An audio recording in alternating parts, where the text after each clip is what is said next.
All right. Thank you guys all for joining. I feel like orchid taxonomy can be kind of a hard sell sometimes. So I'm glad that you made the first step.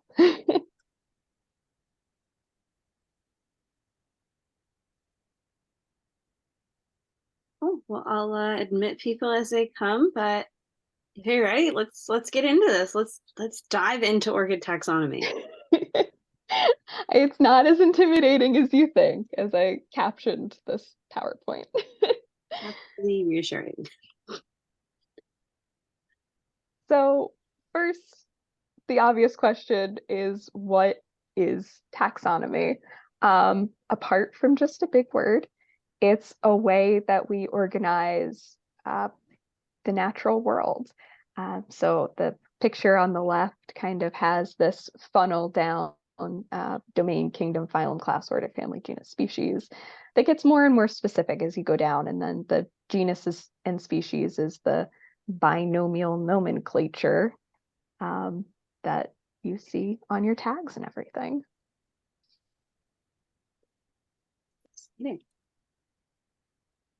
And how do we organize is the next question.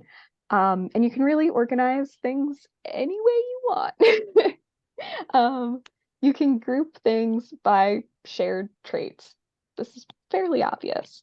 And I'm going to throw in another big word, and then I think that's pretty much the last big word that I'll talk about.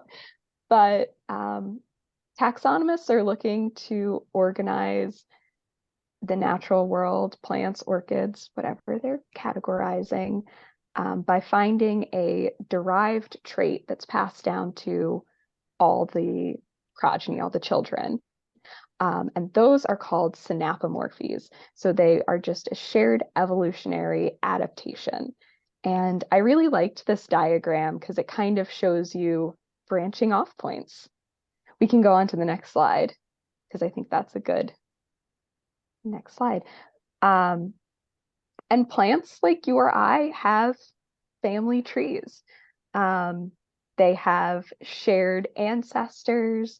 And you can kind of think we'll be looking at some phylogenetic family trees, another big word, but again, don't worry about it. It's just another way to visualize evolutionary history and everything through these plants. So essentially, when we're looking to organize and group orchids, we look for a common trait in a common ancestor. I think that's a great way of kind of putting it too. I don't know, because I feel like there's traits we can see, and then there's a lot of traits we also can't see. Mm-hmm. So this is another, I think it's very interesting. I liked this because this is a phylogenetic tree of most of the plants. And it only goes down to order there. But you can see where there are common traits and kind of where they branched off in evolutionary time. So we have, this divergent where land plants branched off, or where we had flowering plants that started evolving. And then I think I have an arrow in this next one. So I like we're that. going to be focusing in on the order of monocots. This is where orchids fall specifically. And we zoom in a little bit more, and you can start seeing some of these genuses that you might recognize, you might grow, and some of their related parentage and how they're all evolutionarily related. So for this talk, we'll be focusing on the subfamilies, which are over in this blue box on the right there.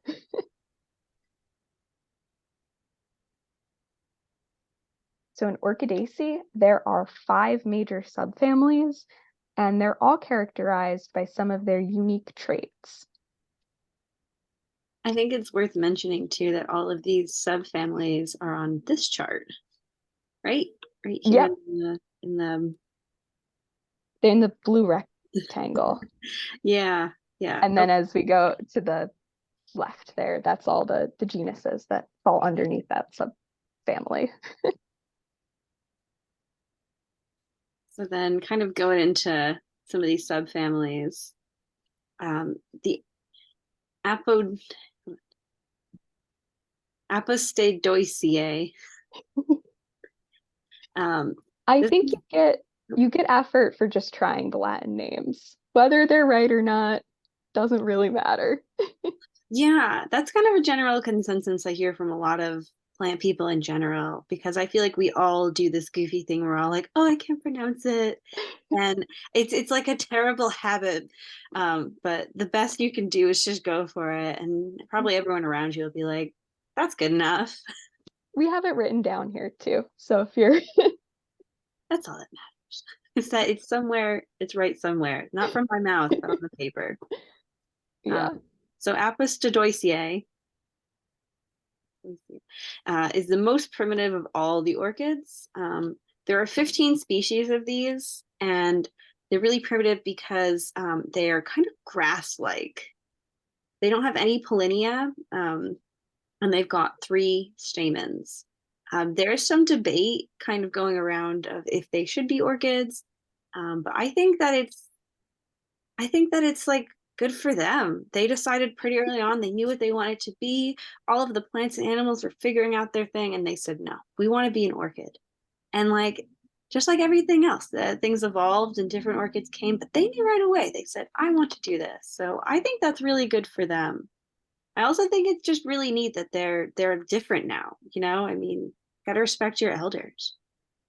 It's really weird too. They all look very strange. I was looking for like some of the different species and trying to find one that I was like, oh, that looks like an orchid, but they're all kind of bizarre.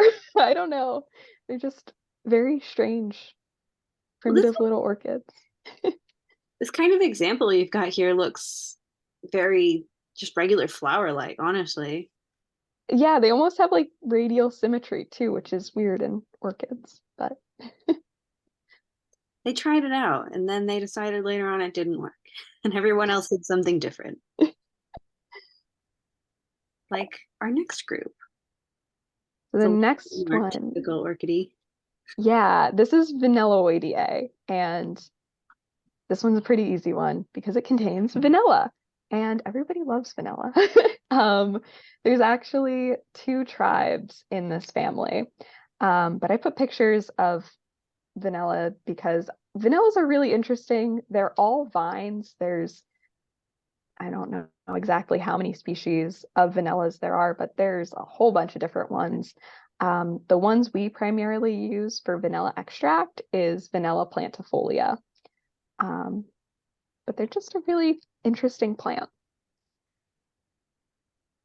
But they're kind of related to someone we wouldn't expect, right? Yeah, this is the surprise. Also in this subfamily is Rose Begonia, one of our native orchids that we talked about on an earlier chat. And I thought this was so weird that I had to put it in because I was like, what? Vanilla and Rose Begonia? Like they're nothing alike. Um, but they are related genetically.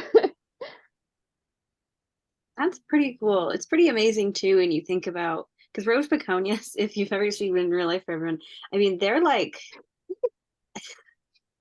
really, really small. It's kind of you blink and you miss them. And then you've got this vanilla, which is massive. Well, I don't think vanillas bloom until they're like 6 foot tall and they're a climbing vine too. So they're like 6 foot tall on a tree and there's 2 flowers or something on them.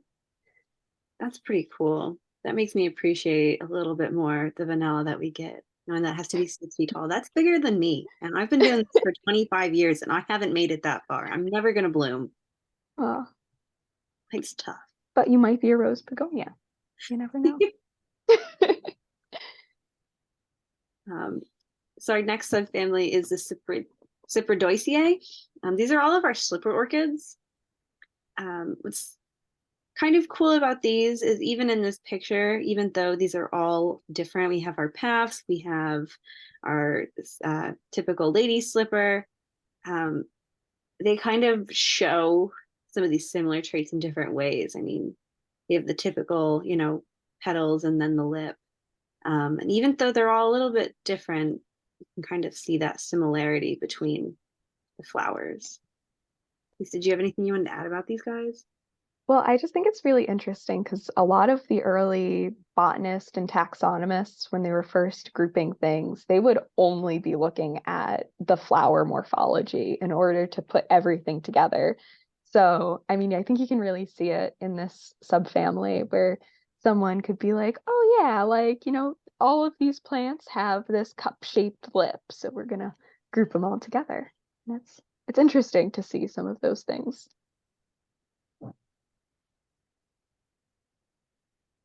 And here a little bit harder to see in our Orchidaceae family um, is the similarities. But these are all terrestrial orchids, so they have that in common. And a lot of these are our native orchids, which is exciting because New York does have like 80 different species of natives. Yeah, it's Yeah. very exciting.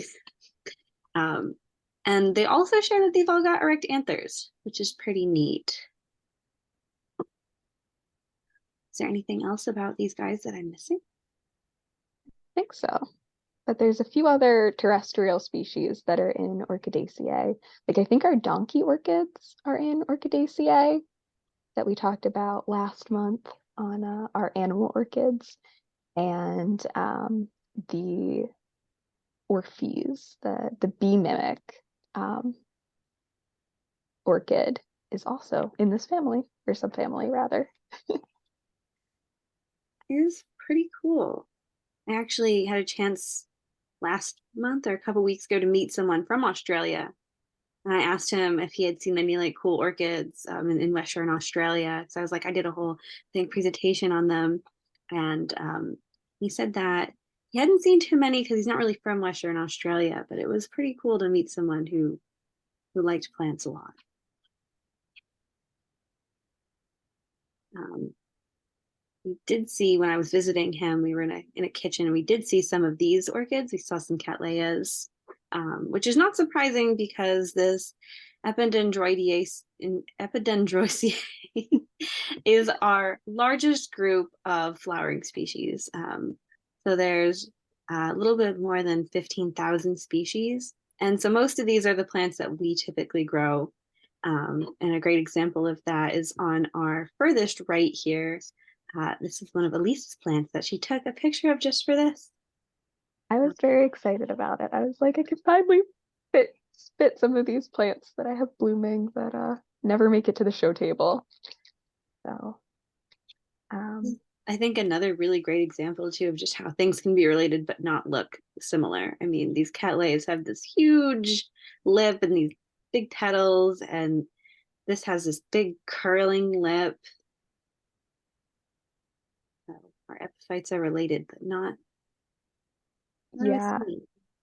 I think highlighting the diversity, especially in this group, um, because there's so many of them, and it really is like, Phalaenopsis, Vandas, all these other plants that we commonly grow are within this subfamily.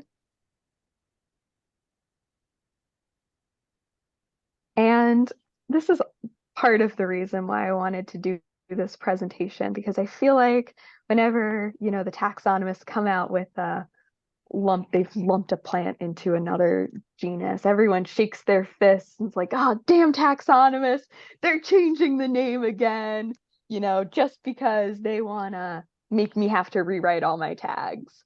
But it's really, we're getting more information and we're learning more things about the world.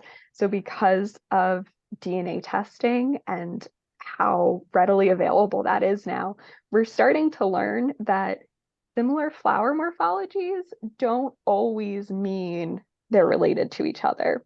So as we've been doing these DNA tests, we can figure out where those common traits are, and we can kind of reorganize and identify plants and put them back where they should be if you're going by evolutionary time. That is pretty cool. I have kind of an unrelated question it's actually pretty related. So since they're categorizing this, whenever like you have a plant, how do you maybe find what it's called if you're looking up an old name and it's not that anymore? What are some of your tips for that, for finding? So I think the best place to look is Kew Gardens, KEW. They keep a up-to-date taxonomic list, or fairly up-to-date, with the latest names. So if you search under an old name, you can also look up Kew Gardens, or I think it's their Kew Gardens monocot species lookup list or something. And they'll actually tell you if this species is still a valid name, or if there are other studies done that lump it into a different thing. The other thing that happens a lot is two different scientists will name the same, like discover the same plant and name it, but they won't talk to each other before they do that. So sometimes you get these simultaneous identifications, and they'll choose one of those names to be the accepted registered name. That is very interesting. Thank you. That's a great answer to my question. I'm glad I knew it too. It's always. And we have someone just joining. We're right at the end. I'm sorry.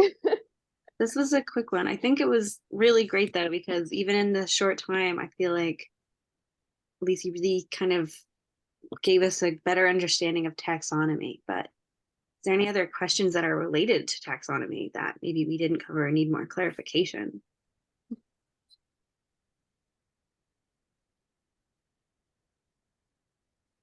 Hi, this is Paul.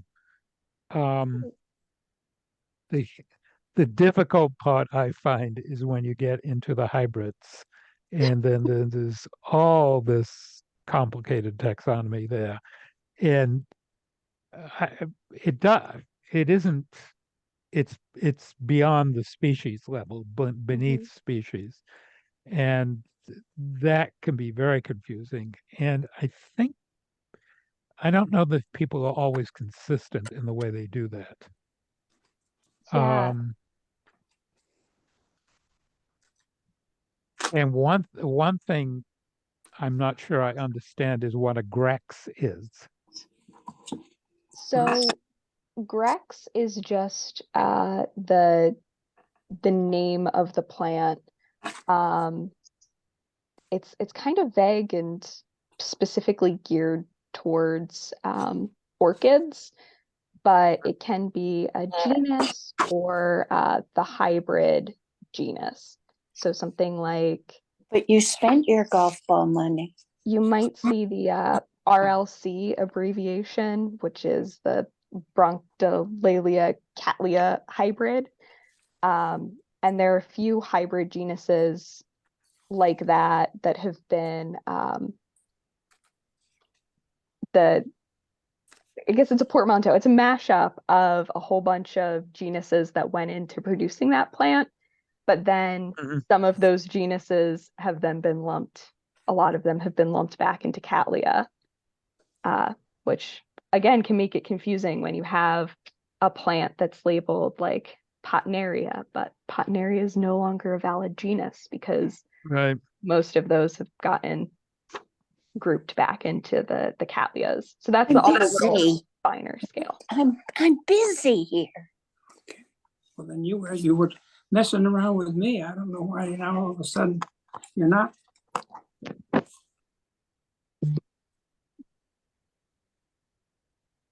Does that answer your question, Paul? Yes, yes, it does. Thank you. Uh, do you happen to know? I'm going to try and pronounce this. The Apostasioidea. That didn't sound too bad. That was The good. primitive, the primitive ones. Are any of those cultivated? Do people actually raise them? I am really not sure. Um, I have to assume that some people would, but I mean, I that I don't think I've ever seen them. in a lot of like the orchid nurseries, but I'd be curious. It'd be interesting. Yeah. Do you happen to know are they mostly terrestrials rather than epiphytes? I think most of them are terrestrial. I mean, that Um, grassy look kind of suggests they're in the ground, not up on a tree, um, but I'm gonna look those up. That'd be interesting to have one of those. yeah, Uh, for sure. yeah. I feel like Coming back someone's got to. up. I mean, tell me that people have like hundreds of orchids and there's like hundreds and hundreds of people that have hundreds of orchids. Someone's got to have one. Yeah, I saw on Facebook the other day some guy showing a picture of his little greenhouse, and he claimed to have, I don't know, I think 3,000 orchids or something like that in a fairly small area. And it's just mind-boggling. I c- I don't know how you even keep track of something like that. Yeah, got a lot of miniature orchids or something. They mostly did, from the picture, they mostly look like Oh, minis. I mean, okay. there weren't Yeah, these great big sprawling cats or anything yeah. like that, You or take 50-foot vanilla vines. yeah, right. But I'm definitely, if I can remember it, I'm going to look up Apostasioidea. That wasn't bad either. And Yep. see if you can actually raise one. That would be fun. Yeah, be interesting. And if you do forget, we do put these on YouTube so you can revisit them anytime. Yeah, okay, thank you.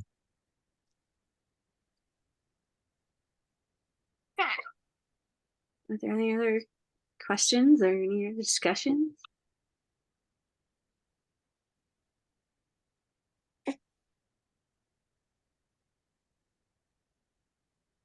All the slippers are in fact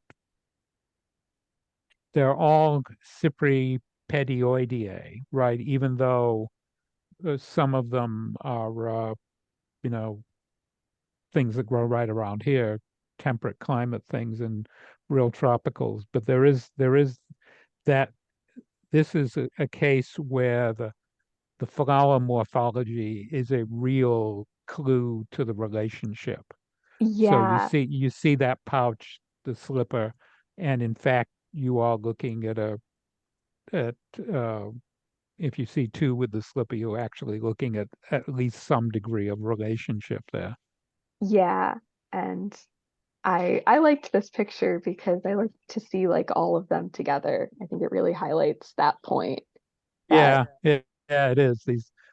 This our homely old pink lady slipper, and then these fancy exotics with all these drooping things. Yeah. I yeah. think a great example too is because at least you mentioned that donkey orchids might be part of this one. Uh they're in Orchis. Ah, darn. Yeah, not quite. They don't quite have the same pouch or Orchidaceae or Orchidoideae. There's an extra Orchid. syllable in there. Oh, with the primitives, with the I'm not going to try and say that again, but they don't have Polonia.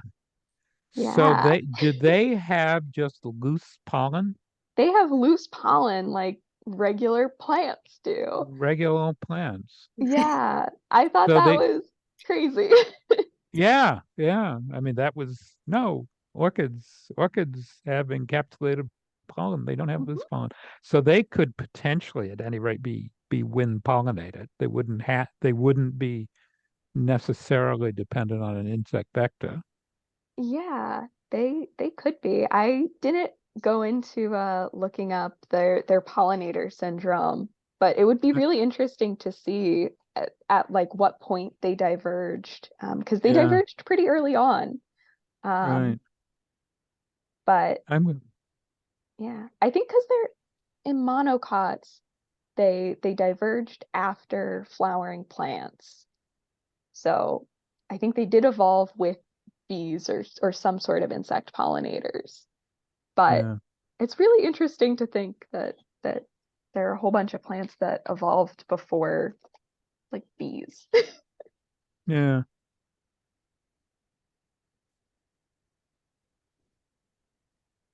Mm.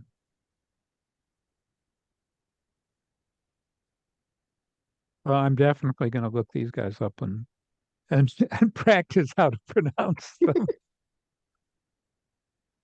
Too many vowels. Yeah, it's pretty much every other letter. Yeah.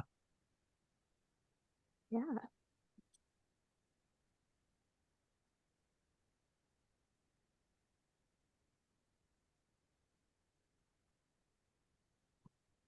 Were there any other questions that we have? Nothing in the chat.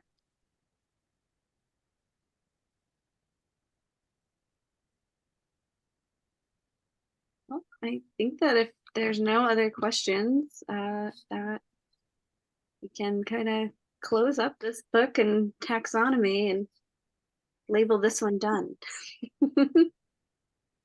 I Okay. appreciate everyone joining us.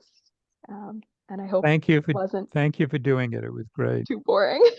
I tried not to go down into all of the names because that just gets boring. Thank you. Great beginner lesson. Thanks. Thank you all for attending. Thank you very much for doing it. Bye-bye. Goodbye. Bye.